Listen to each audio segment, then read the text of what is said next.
Yaurana Manahao et bienvenue dans Manava, votre émission Info-Service. Réouvert depuis 2023, le musée de Tahiti et des îles Tefare Yamanaha vous accueille avec une scénographie entièrement repensée, mettant en valeur les trésors culturels polynésiens. Et de l'autre côté, sur l'île sœur, l'écomusée Tefare Natura à Moorea offre une immersion unique dans l'écosystème local, fruit du travail des chercheurs du CRIOB. Dans 11 jours, plus exactement le 18 mai, ce sera la journée internationale des musées, l'occasion pour nous de mettre en valeur ces établissements. Avec d'un côté, Hinanui Koshwa, directrice de Tefare Yamanaha, le musée de Tahiti et des îles Yarana. Et de l'autre côté, nous avons Hélène Durand et Logan Hiro, respectivement directrice et médiateur de l'écomusée de Moorea Tefare Natura Yarana. Yorana. Alors on va commencer avec toi, Hinanui. Tout d'abord, on parle de musée. Il y a une définition propre d'un musée? Alors un musée au sens large du terme, c'est un lieu déjà pour commencer, c'est un espace, c'est un endroit en fait qui met en valeur le patrimoine culturel ou naturel ou industriel, enfin définition à géométrie variable d'une région, d'un pays, voilà. Donc c'est un concept qui est assez large avec plein de catégories dedans. Alors, sauf erreur de ma part, c'est depuis le 1er décembre 2023 que tu as pris ton poste en tant que directrice de Tefare Yamanaha. Comment est-ce que tu as pris cette opportunité? Alors, pour la petite anecdote, faut savoir que en fait, ça m'a été proposé. Je n'ai pas postulé à l'origine. J'étais dans une aventure professionnelle particulière et voilà, donc c'est venu à moi. Après, bon, il y a le CV, enfin l'expérience professionnelle, le background qui va avec. Comment je l'ai pris, c'est quelque chose qui est venu par surprise et c'est quelque chose qu'on ne peut pas refuser. C'est un endroit où j'ai commencé à travailler il y a plus de 25 ans, juste à côté dans l'immeuble voisin qui est aujourd'hui la DCP, la Direction de la Culture et du Patrimoine, qui à l'époque s'appelait encore le département d'archéologie du CPSH, le Centre polynésien des sciences humaines. Et j'ai connu la transition au 1er janvier 2000 où c'est devenu le SCP, le service de la culture et du patrimoine. Tout le monde sait que je suis archéologue à l'origine. Et comment je l'ai pris, comme un retour en fait inattendu, mais finalement pas si étonnant quand on connaît le parcours professionnel qui est complètement atypique. Et il est vrai que je suis restée là-bas jusqu'en août 2002 avant de partir à Hawaï avec voilà, une aventure différente. Et le fait d'y revenir, c'est quelque part, c'est là où j'ai commencé. Donc il y avait aussi quelque chose de symbolique et assez fort. Donc une entrée assez récente, un petit peu comme dans la même idée de ta voisine en face, Hélène. Tu es présente à l'écomusée de Moorea Tefare Natura depuis mars de cette année, ça fait à peine quelques mois. Donc pareil, c'est un plaisir d'y être, je suppose. Alors, c'est un grand plaisir d'y être. J'avoue que le bâtiment est un bâtiment qui est déjà splendide de par son architecture, de par aussi sa volonté de représenter des ressources naturelles. Alors certains y verront un coquillage, d'autres y verront un arbre du voyageur ou encore un vase renversé. Donc ne serait-ce que déjà le bâtiment, il a une vraie âme, une architecture propre à lui.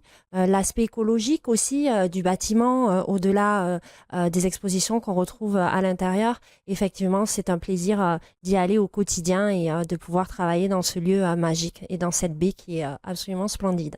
Et tu travailles du coup avec Logan Hiro. Toi, comment est-ce que tu es devenu médiateur de ce musée? Alors, au début, j'ai commencé en tant qu'animateur dans une association. Et petit à petit, on m'a réorienté, pourquoi pas, vers le Fare Natura, qui pourrait alors accueillir plusieurs enfants dans ce établissement plutôt. Et donc, du coup, à ce moment-là, j'ai postulé et c'est comme ça que j'y suis bien aussi. Donc, c'était une suite logique pour toi et tu continuais finalement à partager. C'est ça qui est important en tant que médiateur ou pour toi, tout simplement, le partage de connaissances, de savoir, de culture? Tout à fait, c'est dans ce sens. Le partage et transmettre, c'est plutôt ça. Donc, nous avons une facilité d'apprendre des choses, mais par contre, une difficulté plutôt de transmettre. Et là, l'idée, c'est plutôt de transmettre. Justement, transmettons ces savoirs, cette culture avec cette émission, faisant la promotion de tout ce qui s'y passe. Par exemple, Inanoui, qu'est-ce qu'on peut découvrir aujourd'hui au musée en termes de programmes, que ce soit éducatifs, les œuvres traditionnelles ancestrales. Depuis la réouverture en 2023, il y a beaucoup de choses qui ont été mis en place. Oui. Oui, ce qu'il faut savoir, c'est que le musée de Tahiti, il existe depuis 1917. Hein. Au départ, il était dans la ville de Papeete, il a déménagé plusieurs fois. Et finalement, c'est à la fin des années 70 qu'il s'est implanté à Nu'uroa, sur la pointe des pêcheurs, là où il se trouve Actuellement. aujourd'hui. Et il a beaucoup évolué. Donc ensuite, on sait qu'il y a eu les travaux, l'ancien bâtiment principal a été détruit, le nouveau réouvert en 2023. Et il est, j'ai envie de dire, tout nouveau, tout beau, même si ça fait déjà 2 ans. Le temps passe très vite. En fait, il est en plein développement, le musée, parce qu'il a vraiment pris une nouvelle tournure, je dirais, avec ce nouveau bâtiment, cette nouvelle scénographie qui est absolument magnifique. Donc, qu'est-ce qu'on peut y voir? L'attraction, entre guillemets, principale, ce qui fait que les gens viennent visiter, au-delà du fait que les jardins sont magnifiques, le lieu, le site en lui-même, justement, face à Moorea est splendide. C'est la grande salle d'exposition permanente qui est construite sur l'emplacement de l'ancien musée, les anciens bâtiments qui n'existent plus. Et elle fait 1400 mètres carrés. Elle est d'un bloc. C'est un plan qui est rectangulaire. Et c'est une scénographie qui a été renouvelée, vraiment différente de l'ancien, où vous avez en fait l'origine des îles, la naissance des îles, le volcanisme, etc. Toute la partie environnement naturel, marin, qui ensuite va vers des choses générales comme la navigation, le peuplement, la cosmogonie, bien sûr. Et ensuite, vous avez différentes zones avec une répartition par archipel. Et tout ça nous emmène jusqu'à le passage, en fait, la période du contact, bien évidemment, l'arrivée du christianisme et la transition, en fait, vers une nouvelle société. Donc, on s'arrête vers la fin en gros, les années 1850. Donc, la suite, ça sera ce qui est prévu dans une future salle pour la partie moderne et contemporaine. Donc, ça, je dirais que c'est l'attraction principale. C'est ce qui fait que les gens viennent visiter en premier. On a 520 objets dans la grande salle du musée. L'intérêt du musée, globalement, c'est qu'en fait, on abrite les collections du pays. C'est qu'un petit échantillon qui est représenté dans la grande salle. La scénographie est magnifique, vous avez l'audio-guide qui va avec, vous avez des feuilletoirs, vous avez tout un ensemble d'animations numériques au-delà des objets. Ensuite, vous avez la salle d'exposition temporaire. Je pense qu'on aura l'occasion d'en reparler un peu plus tard. On va en reparler après, parce que là, c'est sur une temporalité différente. Exactement. Mais disons que l'attrait principal, c'est ça. Et ne pas oublier, vous avez le petit patio et vous avez dans le jardin un espace en fait ethnobotanique. Oui, à l'intérieur même du musée. Il y a dedans tout un parcours ethnobotanique avec des espèces anciennes, plus récentes, voilà. Et dans la même idée, donc à l'écomusée, qu'est-ce qu'on peut y découvrir vraiment tout ce qui est environnement ou pareil, il y a de nouvelles choses à découvrir? Alors c'est vrai que l'écomusée, lorsqu'il a été créé en 2021, la volonté était vraiment de transmettre des connaissances sur le patrimoine naturel, culturel polynésien, avec 2 zones. Une zone sur l'environnement marin, une zone sur l'environnement terrestre et également une zone pour tout ce qui était culture, patrimoine. Donc on peut y découvrir des expositions permanentes qui vont se focaliser par exemple sur le corail. On a également des aquariums qui présentent 4 différents milieux, donc en allant du milieu littoral jusqu'au milieu mésophotique profond. On a également un naturascope dans lequel il y a des projections de vidéos qui mettent en valeur des espèces qu'on retrouve bien sûr en Polynésie, des espaces également, et on a des expositions temporaires qui varient en fonction des thématiques qu'on souhaite aborder. L'idée, c'est vraiment d'arriver à lier la science, la nature et la culture et que le visiteur soit acteur de son apprentissage. Donc, soit à travers non seulement des observations, donc ça peut être des collections, ça peut être des spécimens, mais également à travers des réflexions, des manipulations. Donc, il y a des jeux pédagogiques interactifs, des casques de réalité virtuelle. Donc, il y a un ensemble de choses qui permet aux visiteurs de réellement jouer un rôle dans son apprentissage et dans sa découverte. Un peu comme la DCP, la Direction de la Culture et du Patrimoine, est proche du musée parce que je suppose que vous travaillez beaucoup ensemble. Vous, c'est avec le CRIOB puisque finalement, Te Whare Natura, l'écomusée de Moorea, était une idée du CRIOB? Tout à fait. Donc, en fait, ce sont des chercheurs du CRIOB et notamment Serge Plan à l'idée à l'origine, qui a été à l'origine de cette idée et qui souhaitait pouvoir avoir sur Moorea un lieu où on pourrait mettre en valeur notamment la recherche scientifique, mais pas que. En fait, il y avait vraiment une volonté de vulgarisation et de rendre la science accessible. C'était pas forcément que la science du CRIOB d'ailleurs, puisqu'on on va travailler et on est ravis qu'ils aient répondu présent avec l'ILM, avec l'Ifremer, mais pas que, également avec des associations, également avec des représentants culturels, pour essayer de tout relier dans ce même lieu. Logan, comment est-ce qu'ils réagissent, ces visiteurs qui viennent et qui découvrent, comme on vient de dire, cette vulgarisation finalement scientifique? Les gens sont curieux, les gens viennent d'eux-mêmes voir ce beau musée? Oui, tout à fait. Donc, lorsque nous sommes médiateurs, l'idée, c'est de vulgariser déjà l'information. Et par cette vulgarisation, tout le monde comprend maintenant le concept de venir au Faré Natura ou que ce soit au Faré Yamanaha. Je suppose qu'il faut soi-même être passionné de tout ce qui se passe, soi-même curieux pour pouvoir transmettre. Tu nous parlais tout à l'heure de cette difficulté à transmettre. Si on ne connaît pas et si on n'est pas passionné, je suppose que ça devient encore plus difficile de pouvoir transmettre tout ça. Tout à fait, c'est un peu dans ce sens. Donc, il faut déjà être passionné avant de faire quelque chose. Si vous n'êtes pas passionné, il vaut mieux changer de boulot. C'est ça le souci. Donc, du coup, quand vous êtes passionné, vous vous donnez à fond, voire même à 120%. C'est ce que tout le monde le fait. Donc, même si on est fatigué, mais par contre, la transmission, elle est nécessaire à la jeunesse d'aujourd'hui. On va parler aussi des pièces principales. Est-ce qu'il y a des pièces maîtresses au musée? Donc, Faré Yamanaha, le musée de Téti et des îles situé du coup à Punaouia. Des pièces maîtresses du musée qui sont encore actuellement là-bas, et pourquoi est-ce qu'elles sont importantes? Alors, des pièces maîtresses dans tout musée du monde entier. Vous avez des œuvres qui sont plus connues que d'autres, qui ont une réputation, etc. Vous avez la Joconde au Louvre, par exemple. Oui. C'est vraiment la caricature, la pièce maîtresse. Nous, en fait, on a un ensemble d'objets, enfin de pièces qui sont représentatives un peu de nos cultures, des différents archipels. Celles qui sont très connues en ce moment, forcément, parce que c'est vrai qu'on a des prix internationaux. Également, on a 17 prix internationaux qui viennent d'institutions prestigieuses. On a évidemment le costume du deuilleur, la statue du dieu Aa, un Taomi extraordinaire du British Museum. Donc, le Maroura aussi? Le Maroura, bien sûr, qui est prêté entre guillemets par le Quai Branly, mais qui vient d'ici, bien sûr, comme toutes les autres pièces. Donc ce sont des pièces qui sont à caractère exceptionnel. Maintenant, la réalité, c'est que si vous venez visiter le musée, vous allez voir que les pièces maîtresses, elles sont partout. C'est-à-dire que les pièces maîtresses, ce sont tous ces objets en fait du quotidien que nos tupuna utilisaient dans les différents domaines, y compris tout ce qui est agriculture, la pêche, le tapa, le tatouage, etc. Donc j'ai envie de vous dire que oui, il y a des jocondes entre guillemets à l'intérieur du musée, locales. des jocondes locales qui font couler de l'encre, qui attirent et pour des bonnes raisons, parce que ce sont des pièces qui sont magnifiques, avec des histoires très riches autour. Mais la réalité, c'est que si vous les laissez un petit peu de côté, vous faites l'effort de tourner autour, vous allez voir qu'on a des collections de ti'i qui sont magnifiques, des différents archipels. Vous avez les ti'i marquisiens qui sont extraordinaires.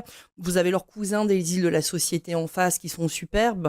Et vous avez tous ces objets, en fait, ces centaines d'objets qui sont des échantillons, représentatifs de la vie de nos tupuna. Et je dirais que les pièces maîtresses, c'est l'ensemble. Et ce qui est passionnant dans ce musée, donc je suis allé à la réouverture en 2023, c'est toutes les technologies qui sont mises à disposition justement pour intéresser le visiteur. J'étais resté 7 heures d'affilée avec justement l'audio guide, puisque grâce à l'audio guide, on avait finalement un guide qui pouvait t'expliquer telle ou telle pièce. Tu peux nous en parler? Alors, l'audio guide et toutes les animations numériques qui accompagnent en fait le nouveau musée, ça a été pensé parce que le musée évolue forcément. L'ancien, si tu t'en souviens, c'était un musée à l'ancienne qui était très chouette. Moi, j'aimais beaucoup ce musée, mais la société évolue, les normes aussi de sécurité, de conservation, etc. Donc, l'équipe s'est adaptée. Je précise quand même, c'est important de le préciser, les travaux de ce nouveau musée et toute la partie des contenus scientifiques, etc. C'est le travail de l'équipe, donc l'équipe de conservation, l'équipe scientifique, mais menée par l'ancienne directrice qui est Myriama Bono. C'est elle qui a inauguré le musée en mars mars 2023. Hein. Faut quand même bien préciser les choses. Bien sûr. Moi, j'y ai contribué de très loin. Hein. La partie scientifique, c'est pour les petits films qui sont à la fin dans la partie du passage au christianisme, avec le contact. Toutes ces animations numériques, elles permettent en fait d'améliorer justement l'expérience du visiteur, et pour qu'il y en ait, je dirais, un petit peu pour tout le monde, aussi bien des enfants jusqu'au Matahiapo, bon, également les touristes, hein, puisque vous savez que par exemple nos audioguides, ils sont en français, en anglais, ils sont gratuits en tahitien, soit dit en passant, en espagnol également, hein, on va faire d'autres traductions pour que ça soit accessible au plus grand nombre.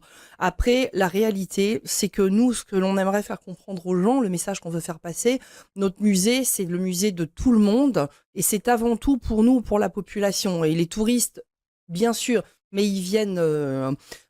après, c'est avant tout la priorité, c'est pour les gens de chez nous. Ce que j'aime bien justement, hein, si on reste sur l'audio guide, c'est la facilité d'utilisation, puisque tu as tout simplement un petit boîtier et ensuite tu rentres le numéro de l'œuvre qui est en face de toi pour avoir des explications et d'être dans cette même idée d'accessibilité. Pareil, à l'écomusée Te Whare Natura, vous avez aussi des accessoires accessibles à tous. Par exemple, on a un casque VR pour pouvoir se mettre à la place d'un oiseau, par exemple. Tu peux nous en parler, Hélène? Effectivement, au Te Whare Natura, il y a des casques de réalité virtuelle où on peut découvrir différentes vidéos, soit nager avec les requins au milieu de la vallée blanche, ou encore survoler la vallée de la Papeno tel un oiseau. Et je t'avoue que j'ai préféré l'oiseau parce que les requins autour de moi, c'est un petit peu compliqué. Mais il y a d'autres dispositifs, je suppose. Oui, tout à fait. Donc après, on propose différentes vidéos, et c'est vrai qu'en fonction des goûts des gens, on voit que certains visiteurs vont être plus attirés pour le monde aérien, d'autres pour le monde marin, certains pour le monde terrestre. Donc on a une diversité qui nous permet de présenter différentes thématiques. On a aussi des jeux pédagogiques interactifs qui vont permettre aux visiteurs, aux enfants, mais pas que, hein, de jouer sur des tablettes, alors soit seuls, soit multijoueurs, sur la création des îles, sur la composition d'un récif de corail sain. Donc il y a tout un tas de dispositifs numériques, on va dire, qui permettent de venir compléter l'apprentissage qui est acquis à travers la médiation au sein de l'écomusée. Alors justement, tous ces accessoires, hein, toutes ces choses qui sont mises en place, c'est pour intéresser les plus jeunes. Je me tourne vers toi, Logan. Est-ce que tu as l'impression que les jeunes s'intéressent justement à tout ce patrimoine, toute cette culture, toute cette sensibilisation? Parce que personnellement, j'étais allé au musée Te Whare Yamanaha, mais c'était il y a très longtemps quand j'étais à l'école et je n'y suis plus jamais retourné. Donc quel est ton regard, toi, sur cette jeunesse qui découvre? L'idée, c'est d'abord de faire intéresser cette jeunesse avant qu'elle puisse s'impliquer à l'intérieur. Et donc, on a besoin de médiateurs pour pouvoir expliquer une histoire en fonction du sujet, et pourquoi pas les faire redemander une autre histoire. Parce qu'en plus de ça, ces jeunes qui sont là peuvent découvrir totalement différentes choses en fonction du musée qu'ils visitent. Mais là, en l'occurrence, c'est vraiment la nature, ce qui les entoure, tout simplement. Tout à fait. Ce que Mme Hélène disait, l'idée, c'est que les enfants, ils sont toujours là, ils sont émerveillés par ce qu'ils voient. Donc, on apporte ce qu'ils ont besoin de savoir, et au fur et à mesure, ils vont même revenir pour pouvoir s'informer encore un peu plus, que ça soit à Montréal ou à Tahiti. Et c'était justement la prochaine question, cette passion que tu transmets, je suppose que pour certains enfants, tu la transmets tellement bien que certains enfants vont vouloir revenir, que ce soit avec leur famille, avec les copains? La plupart du temps, c'est ce qu'ils font. Donc, lorsqu'ils viennent avec des établissements scolaires, peu de temps après, ils reviennent avec leur famille. Donc, je pense que ça va être la même chose pour Tahiti et Montréal. L'idée, c'est d'apporter cette envie par l'enfant qui va attirer les parents pour revenir plus souvent. La dernière fois que j'étais parti à l'écomusée à Moorea, Hélène, j'étais tombé sur une famille. Bon, j'ai entendu la famille dire: ah ben c'est trop bien, j'étais jamais venu ici. La découverte, il faut pas se dire qu'on doit aller au musée qu'une seule fois.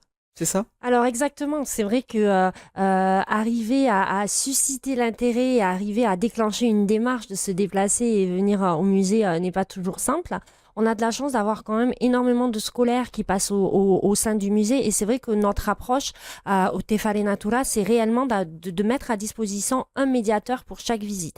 Donc on a de la chance d'avoir des jeunes qui nous accompagnent, des jeunes médiateurs en insertion professionnelle avec nous et qui vont accompagner les scolaires, mais pas que. Les visiteurs, lorsqu'ils viennent à l'écomusée, dans la mesure du possible, bien sûr, ils ont un médiateur qui va les accompagner et qui va fournir les explications. L'écomusée Te Whare Natura, c'est un musée qui a été créé pour avoir cette connexion en fait avec une personne qui va venir vous fournir des explications, vous faire découvrir la thématique. Donc on reste là-dessus et on a la chance d'avoir des jeunes qui peuvent nous aider et je tournais la tête, désolée. On a de la chance d'avoir des jeunes qui puissent nous accompagner là-dedans et de faire ces accompagnements à la visite en français et en anglais et même en tahitien. Et justement, cet accompagnement, le fait que les familles reviennent dans les différents musées, je sais, Hinanoui, que c'est quelque chose qui te tient à cœur. Oui, c'est important pour nous, parce que le but, en fait, c'est de partager, de toucher le maximum de gens. Et il est vrai qu'on rencontre un certain nombre d'adultes qui disent « Mais moi, le musée, je l'ai connu, j'y suis allée une fois dans ma vie avec l'école. Et l'idée d'y retourner à titre personnel, en famille, pas vraiment. » Et maintenant, ça se fait de plus en plus. Donc, c'est quelque chose qu'on essaie de développer. D'ailleurs, on a le week-end des Journées du patrimoine tous les ans, fin septembre, qui permet ça, d'attirer aussi plus de gens. Bientôt, la nuit des musées, le samedi 17 mai également.